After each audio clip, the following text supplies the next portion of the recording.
Koyin, I'm so fucked up, bro. You don't fuck up anything. I always think I go see the tell you that say you don't do anything. No, not like I fuck up. Like I feel fucked. Like I feel fucked up. Are you now? Maybe you. Oh boy, for this summer, no shima fi wine me, bro. No shima fi wine me. I will just turn on to They close don't for you. feel. You just be like, see, you just They turn don't on fit it. talk You my just be like, story. see, Follow hard get joy for the story for this summer one okay, again. me. They know. You Oh know boy. what I get talk yesterday? You know what she talk? Okay, yo. Say she does say, I tell her say if she like me, she call me rat. I go just turn on to close for you. I go just dey look like this. Because if you want catch person, but let that person far from you, nobody easy to catch. Say I won't catch someone like this.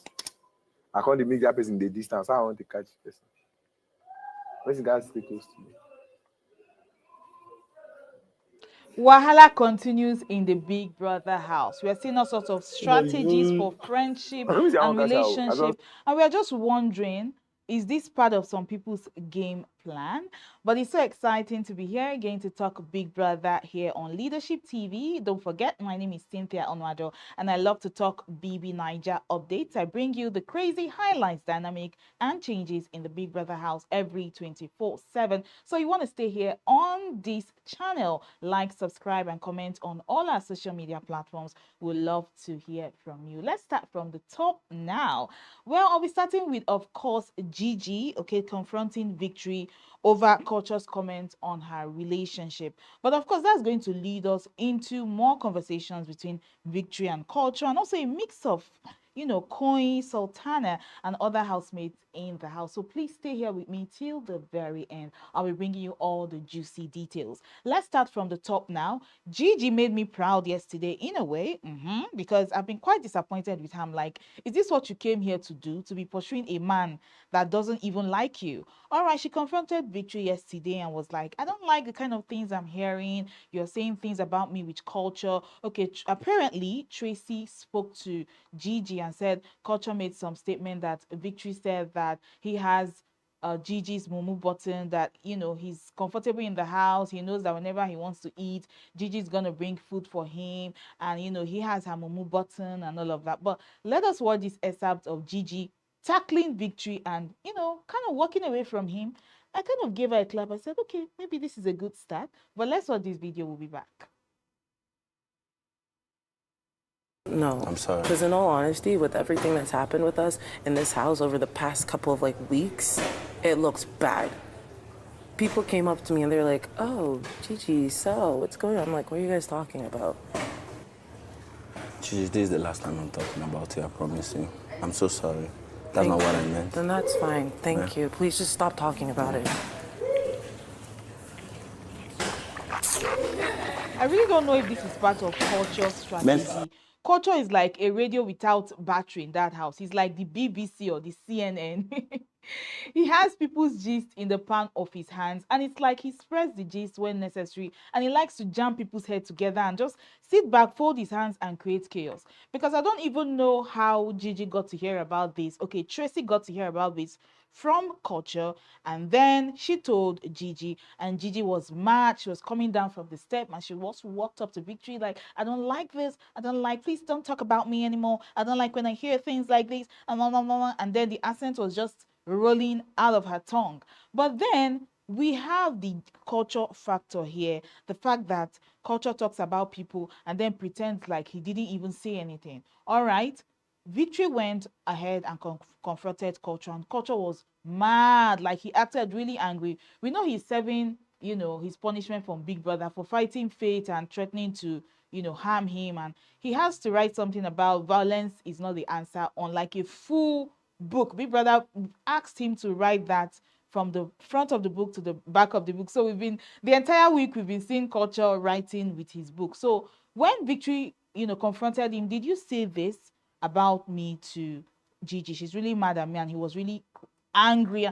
Why would you even say that to me? Say me, I know be that kind of person. I know they talk that kind of thing. I know they scatter people relationship and blah, blah, blah, blah, blah. And he was just going on and on, expressing his displeasure to Victory. Like, why would Victory believe Gigi? And believed that he would say something like that, and he went on and said, no shima for this house, fee wine me. But that word, when he said no shima for this house, fee wine me, that's no girl can come and tell him everything. He has everybody's gist in his hands. Even when they were doing the exposure and table shaking, he had a lot to say, but he didn't reveal it, because some things he would say to some people in this house, some things he will expose, he will make people depressed. Some people would even take voluntary exit. That's the amount of power he said he has. He has everybody's gist. He will play your tape for you. You will just become depressed. So he said he knows so much about so many people in this house, but he doesn't say a lot. And he tried to tell Victory that he's not, he didn't say it in that way. It was like cruise. They were like cruising, and the gist already on ground now that Gigi is feeling Victory, and Victory kind of broke up with her. And then Victory was saying that he's even trying to not be so close to Gigi, because whenever he tries to just be friendly with her, she takes it as they're coming back together. They had like less than 7 days relationship, and then he broke up with her and said he's no longer feeling her anymore. And then the mix of Sultana and other drama inside of that. But we all know that Gigi has this very soft spot for Victory. She has been very pained the fact that he has not focused on her, and the ship that she was dreaming to have with him did not come to fruition. So of course, going back to the drama or whatever Gigi heard from Culture and Tracy that Victory said, Culture denied it totally and said he didn't have anything to say about that. That this was the only thing they talked about, and it was in a form of cruise. He didn't say it in a bad way to kind of spoil their friendship or their relationship. And then we just had Koyin interjecting, immediately after Culture made the statement of no girl in this house can whine him, no shima fi whine him. We just, Koyin kind of walked into the conversation and sat down and was telling Victory, like, okay, Victory was complaining to Koyin, like, okay, I've messed up. My mom is watching me. My mom won't like some of these things that are happening. I've effed up. He used the F word anyway. And Koyin was like, no, you didn't do anything wrong. For me, I just laugh. I just laugh when some people, make some statement in this house. I just pretend like I don't understand what they're trying to say. But you see this particular girl, that thing that she said about that fish, referring to Dede, that thing where she talk, even for my birthday, where she say, if I feel even call am rat, go vex. I just they keep quiet. Sometimes some people, you have to keep them close to you in order to monitor them, in order to like, know their next step. Just keep quiet, pretend. But for outside, you should not fit tell me this kind of thing, make her keep quiet. I no go leave him. He was referring to Dede and the fact that after Ebuka exposed her last Sunday about the 3 fishes comment, where she called Kola, Jason J, and Koyin her 3 fishes. She referred to them as fishes in her gist with Mide, yes. And the fact that after that, we know that Dede came to Koyin and they kind of hugged it out in the room, and he was like, okay, even if you call me fish or rat, I don't mind. Yeah, I'm not your bestie fish. And everything seemed very cool and calm. And throwback to yesterday morning, all right, during Koyin's birthday speech, where they had the round table with the cake and everybody was saying sweet things about him and he was crying. And Dede had the first speech actually, and she referred to him as her best friend, that he doesn't get angry. Even if she calls him a fish, he doesn't mind. He understands her and all of that. And he went back to that statement and said he minds actually, but he's pretending not to mind because of the house. It's part of his strategy. Even if she disrespects him, he's just going to swallow it and keep quiet about it. But that brings me to the fact that, okay, Dede has said it openly that this is her bestie. The fact that she wanted to make it known during that roundtable speech that this is her best friend. I don't know if she was trying to spite Jason J or Kola now, because I don't even know the essence of that speech she gave Koyin. It was full of shade, and you know that she's using this opportunity to throw shade. She has her reasons anyway. Everybody in that house is quite strategic. Everything they say or do, that they are doing it for a particular reason. And the fact that, Koyin is very, very self-aware. A lot of people were expecting that, Koyin would also feel spited, just like Jason J was. We know that for the last week, Jason J and Dede have not really had any conversation. We know that Kola wasn't really angry about the fishes comment. Koyin also, people were quite surprised. So we know that there is a reason behind that. Koyin is very self-aware, and he's been very strategic, in his relationship with Dede. It's not, I think she's in her head. I don't really know if she's also using Koyin to also play a game, but they are definitely not on the same headspace. And Koyin is not showing his full hand. He's not showing her, his full strategy. I think his friendship with Dede is also a gameplay. Koyin is very smart and self-aware, but he doesn't show that side of him. It's also, part of his gameplay, I think. But him making this kind of statement yesterday, social media was in a frenzy. It was Dede fans versus Koyin fans. Dede fans were quite disappointed in Koyin that he'll make that kind of statement about Dede and call her this girl, and kind of revealing that he's being close to her to sabotage her game, actually, that he's not as calm as we all think he is. And Koyin's fans believe that he's just making that statement because he's with his guys. He just wants to look cool. You know how guys are now when they are in the midst, in like a round table and they're talking about a woman, and all of them just wants to look cool and like, I don't care, just the nonchalance of it all. Koyin's fans believe that Dede's fans don't have a right to be angry, that Koyin is just being nonchalant, it's just a normal guy gist. But Dede's fans are taking it quite serious.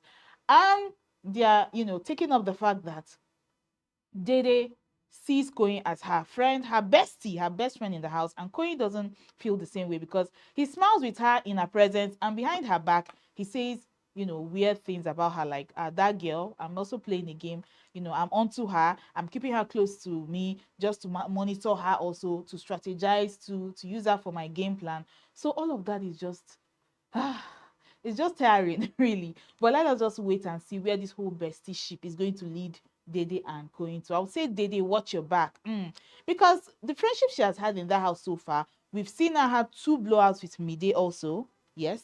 Where, their friendship have kind of come into question. The Jason J factor there, they're not even on speaking terms right now. And then Koyin also. I think the only person that has shown us some kind of genuine friendship is Kola, but I'm also suspicious of Kola because he does his media rounds about her in front of people, and they say all sorts of nasty things about her, and then he goes back to her and he's all mushy. So I'll say, Dede girl, just watch your back. That's all I have to say. Moving on now, they had their golden penny task yesterday. And it was so funny, really. I caught some funny moments from the golden penny task. First of all, they had to do an entire dish. They were divided into groups: Team West, East, North, South, and what have you. Five people in a group, and they were asked to prepare different meals from the area of, where that group is from. Exactly. And then at the end of the cooking challenge and all of that, Big Brother did something very funny. He said he divided them into divided the groups and said each group should taste each other's food and score each other. That's, you taste, maybe Team South to go to Team North and taste their food and score it, maybe, from 0 to 5, and say, okay, it's a 1, it's a 2, it's a 3. But I caught some funny moments actually from some of the tastes, like Bright, Morgan and Koyin, and also Imisi and Dede, when they were tasting foods from other group. I'd love us to watch this.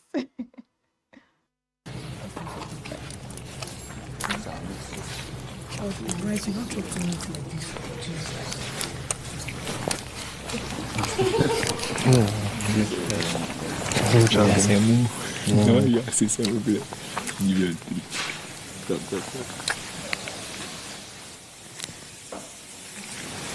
After month extraction and construction, I give them a free.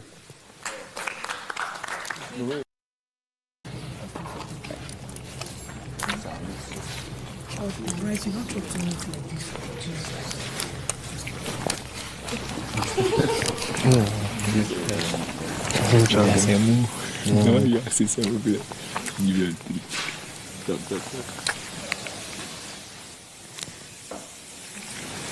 After month extraction and construction, I give them a free. That was a very funny moment because I was, looking forward to the fact that they were going to score each other very low. It's a competition, so you want to drag your opponent down. But that spiraled into something, and we saw Doris crashing out. Oh my God. What tax does Doris not crash out? She's always crashing out. She's always so intense, like, I need to win, I must win, I must win. She always wants to win, and she ends up not winning because you know, okay, I'll give her her tens. I'll give kudos to Doris. She's always so serious with tasks. She's very, you know, she gives it her all, her best. She performs well. But it's like when she feels like the volume of her strength is not the same with her teammates, she kind of crashes out and starts screaming at them. Oh, you didn't do it this way. You should have done it this way. You should have done it that way. Forgetting that everybody is not like you. Okay, the fact that you walk in this particular way does not mean other people should walk the same way. Doris doesn't keep that in mind when she carries out this task. Whenever there's a task and you know, and a winner is announced, I'm always looking forward to Doris's reaction, because I know there will be an entire blowout. She's going to crash out on her teammates, and that's exactly what she did yesterday. After they finished tasting and giving each other marks, she crashed out on Kuture and Koyin. She was saying, why did you people, you know, we took 2 times, you went back for a second serving, and you knew that the purpose of this particular game is for us to taste each other's food, and you knew they were going to score you low. So why were you taking a second serving? Let's just watch this video of Doris crashing out as usual. We'll be back. I know we're not the ones that picked them, but their team. Everybody went there and did what they had to do. They didn't. At this point, we were already leading with the first game. So obviously, you should think and know that those people want to score us low. So you score them low first. You have to think. You have to be fast on your feet. See my fucking finger. And that's so tasty, video. No jokes. That's so tasty. She tasted the shaki now. She tasted it and tasted the beef. I tested both of them. I kept telling you, culture.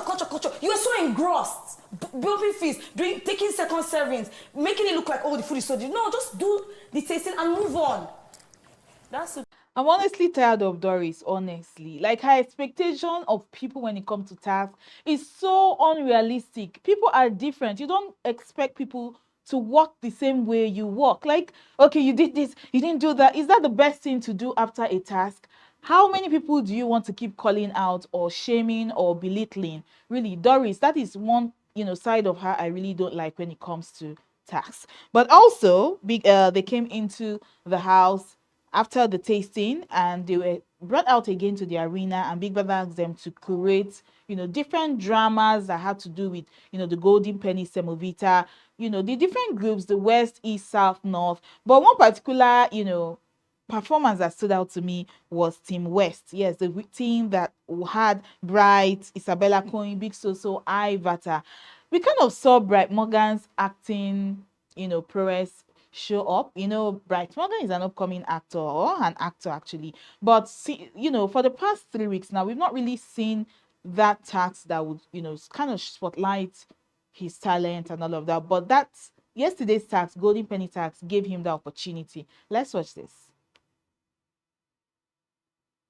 If I be, no, like you killing. I don't like this. I don't like this. Sorry, sir. Sorry, man. Sit. Let them sit. Sorry.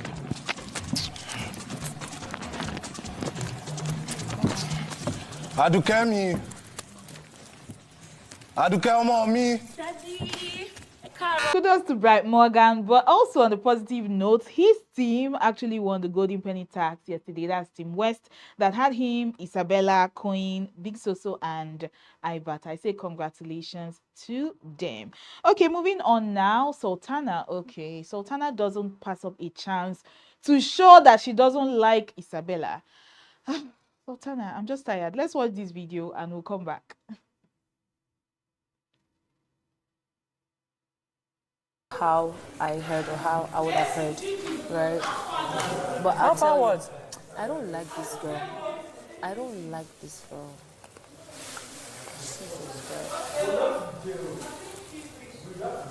Someone that's sat all there. If she's going to come here, I'm going to give him this space. I'm not going to carry my leg and leave. This girl that just spoke now. Where is she coming here? I don't know, like, there's something I noticed for like 2-3 days now. You know, after that rubbish that she did, I told you.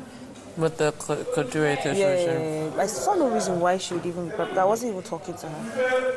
And I don't even know why she'd flare up like that. I'm not after her man. Her man is not fine. He's not even somebody I will even see. Well, the one that left is number one. I don't have any business with him. I don't have any business with him.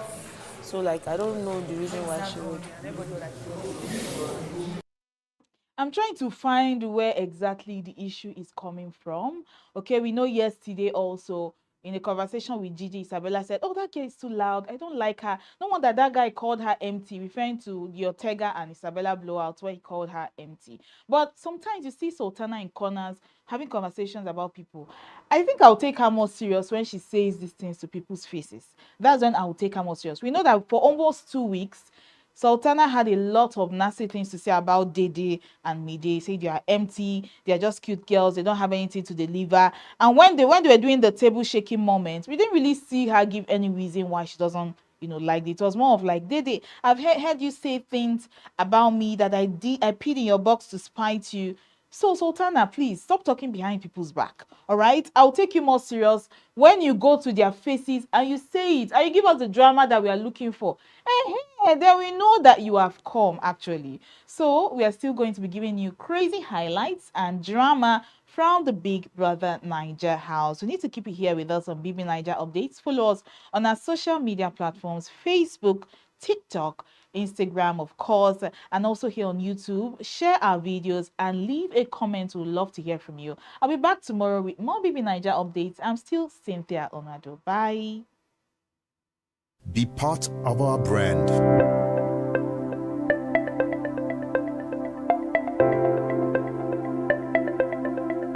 Leadership for God and country.